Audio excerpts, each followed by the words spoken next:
Hey, what's going on, everybody? I know it's been a while since I did my radio show, and I've been tossing around doing a video blogging thing, but I'm shy. Yes, I'm shy. I am. I am weird about doing videos, so anyway, it's been on my heart to do it and do it and do it. So this is, I've said it a million times, I know, but this is the first of many Mahogany Food for Thought videos. Hopefully I'll be getting back to the radio show, the Jazz Fusion show, real soon, even if it's done via my website. But I just want to give a big shout out to Said Lions and 411 Radio.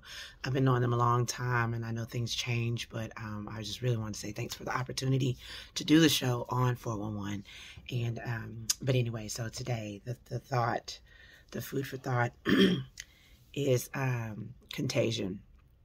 I've been I deal with a lot of different people. I deal with students, I deal with musicians, I deal with people that I'm in charge of organizational things and stuff. So I'm starting to realize now, especially in this space of sobriety, yes, that how contagious things can be.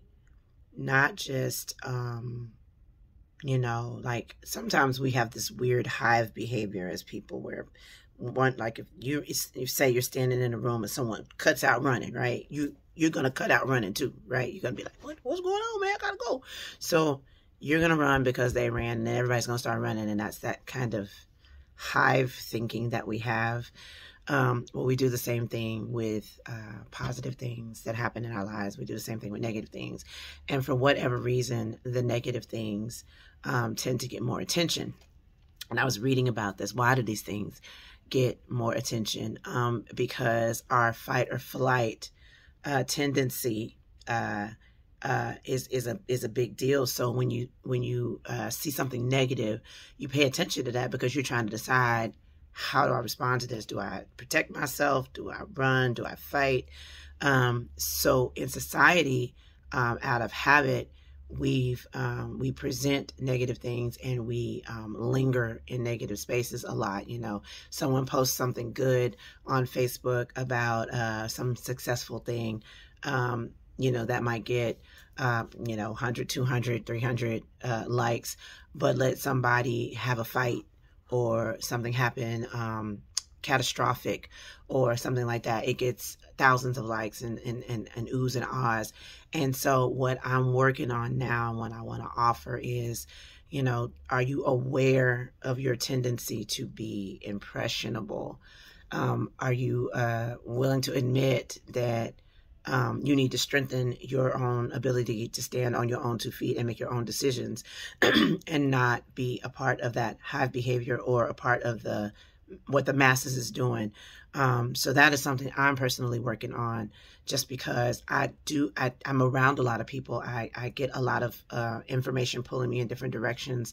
And one of my favorite things to do is, at the end of the day, me and my husband sit on the patio and we talk about life, philosophy, and all of that stuff. And it's always cool to get his input and take on things, and to share my own.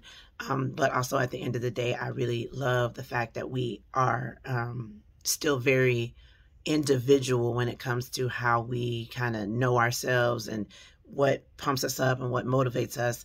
And I like that. I like the fact that because I learn from him and he says he learns from me.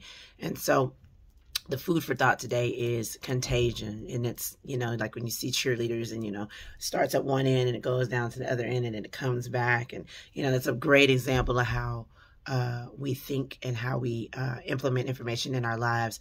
So I want to encourage everybody that's listening to this to, maybe step out of the line.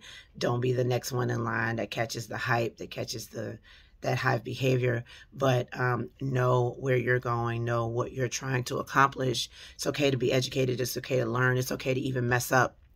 But knowing exactly what you stand for can be a good way to avoid looking up and being like, oh my God, how did I get here? When did I start behaving this way? Why am I doing this thing I'm really not feeling, well, because you were just following the masses. So in this day and age, with all of the stuff that's going on, with all the way that social media is used to create an inside fear and kind of coerce us into believing things that we have no idea if it's true or not. We haven't done our own research. We don't know the facts. And even in knowing the facts, we still have our own wiggle room to make our own choices on how to respond and react to things.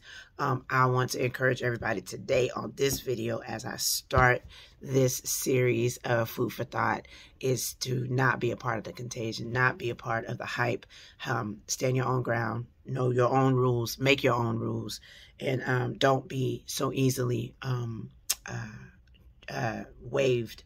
What do you call it? Don't be so easily persuaded and so impressionable to the point where someone can just say anything to you, and now your whole path is now changed because someone said something to you and you're like, oh yeah, that's right, that's the new thing to listen to. Now you don't know what you're doing, and you're always looking for something to either justify what you believe in or to find something to hold on to. So that, unfortunately, is something that a lot of us do. Whether it's about our past or whether it's about things that we're going through in life, surround yourself with people that can encourage and pour into you so that you're not the smartest person in the room all the time. And the blind is leading the blind, and your friends and your people surrounding you, your associates, are just as lost as you appear to be. So that's my encouragement for today, is don't be a part of the contagion, be a part of the solution, or just beat your own drum, do your thing. It doesn't matter what people think about it, as long as you're staying true to yourself. And that's what I have to say today. So thank you all for listening. Thank you all for kind of standing by, waiting. I've had a lot of people ask me, when you going to start doing your videos, or when you going to blah, blah, or you need to write a book, yada, yada. Well, I'm working towards that.